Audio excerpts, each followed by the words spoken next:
Listen up. It's just in. All the gossip. The Rumor Report. Gossip. With Angela Yee. It's the Rumor Report. The Breakfast Club.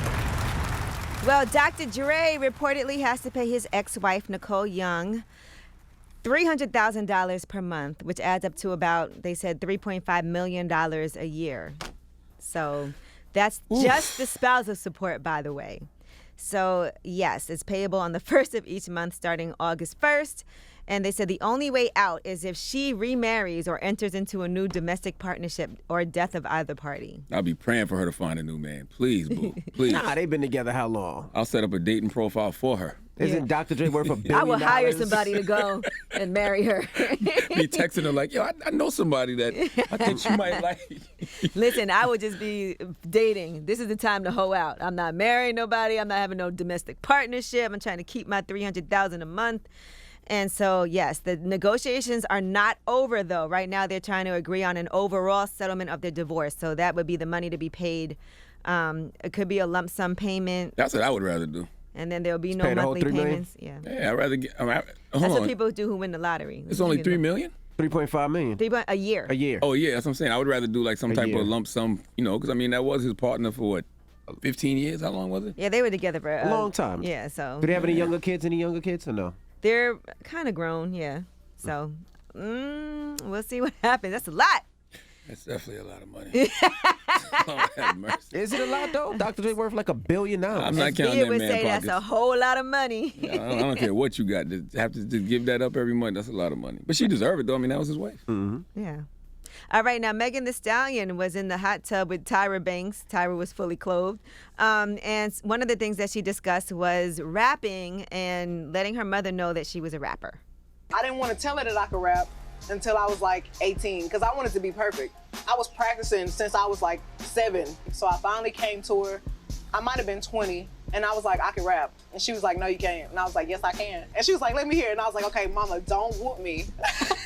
But I'm about to curse, okay? Yeah. So I started going off and I'm cursing. And she's like, what's her face? What's your mama's she's face? Like, where did you learn all those words? And I'm like, girl, boo. And I'm grown too, but my mama always treated me like I was still a baby. Yeah. So she was like, you're not coming out till you're 21.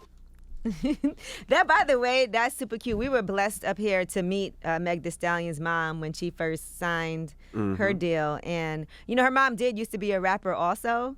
But Megan Thee Stallion did lip service like super early on, and her mom was in the corner yelling out all kinds of funny things. So she always would encourage Megan to be like bold and outspoken, and Megan was like embarrassed to say certain things in front of her mom, but her mom was going in. Did they say why Tyra Banks had all her clothes on? That's what I wanted. First of all, I was going to say rest in peace to, Megan's mom, but yeah, why did Tyra Banks have I don't know. I mean, listen, everybody was talking about it. Yeah. I heard you say that just now, but I swear I just scrolled past that yesterday. I was like, what these people on the internet play so much got this woman photoshopped in the damn hot tub. I don't know why she's wearing all her clothes in a hot tub. Maybe she forgot her bathing suit. Or maybe she knew y'all would talk about it. Sometimes you got to do things like that. I mean, the interview would have went crazy viral And not anyway. say nothing about it. Just don't say hot, nothing. Yeah. Just, put on like a sweatsuit. That's it. And just be in there. Everybody be talking about it. And you act like you don't know nothing. All right, now Deion Sanders, everybody's talking about this too. He is, of course, a Hall of Fame cornerback, head coach of Jackson State football. He walked out of an interview because the reporter refused to call him coach. Now, he kept referring to him by his first name during the Southwestern Athletic Conference Media Day event. And here is reporter Nick Suss interviewing Deion Sanders. Hey, Deion, I was just wondering if you could... hold on. Let's back up a little bit. You don't call Nick Saban Nick. Don't call me Deion now, okay? I call Nick Saban Nick. That's a lie. If you call Nick Nick, you know you'll get cussed out on the spot. So don't do that to me. Treat me like Nick. Okay, Deion. All right. Wow. All right, well, I love it. Deion Sanders responded. Coach Prime responded, never walked out of media day. I prolonged my time to answer another question, and the person thought it was cute to address me the way he did, so I dropped the call and went to the next outlet. Please don't allow a fool to fool you, because then nobody would truly know who the fool is.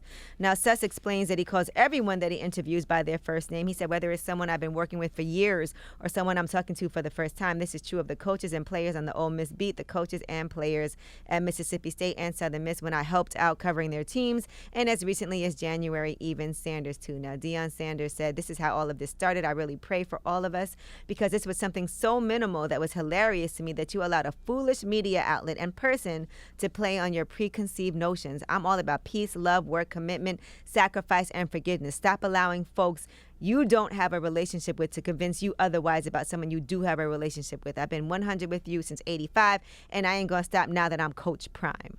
Hey, man, call people what they want to be called. It's a respect thing. I don't see the problem. I asked you not to call me Deion. Right. I asked you to call me Coach, and you blatantly disrespect me after that, so I'm out.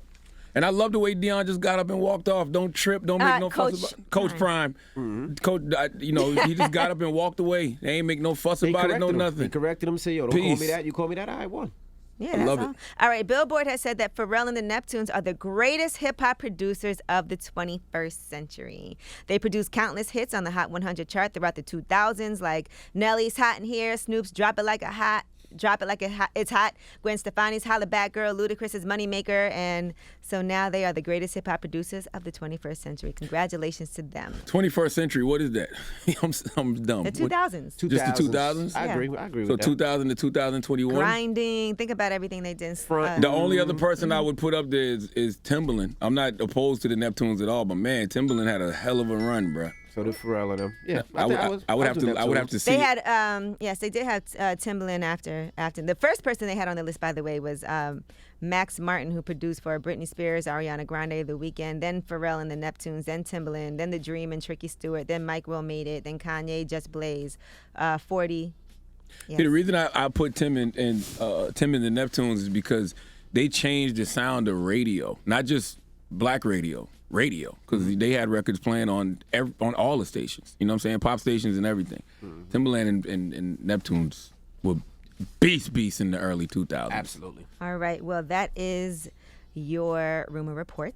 All right. Shout to our Revolt. We'll see you guys tomorrow. Everybody else, the People's Choice mix is up next. And then after the mix, Trey the Truth will be joining us. Trey has Trey Day today in Houston. Yes. It starts today and it ends this Sunday. So we're going to kick it with Trey in a little bit. I really can't wait to hear how Trey sounds via Zoom. Oh, my goodness. I've never talked to Trey via Zoom. I just want to hear how Trey sounds over Zoom.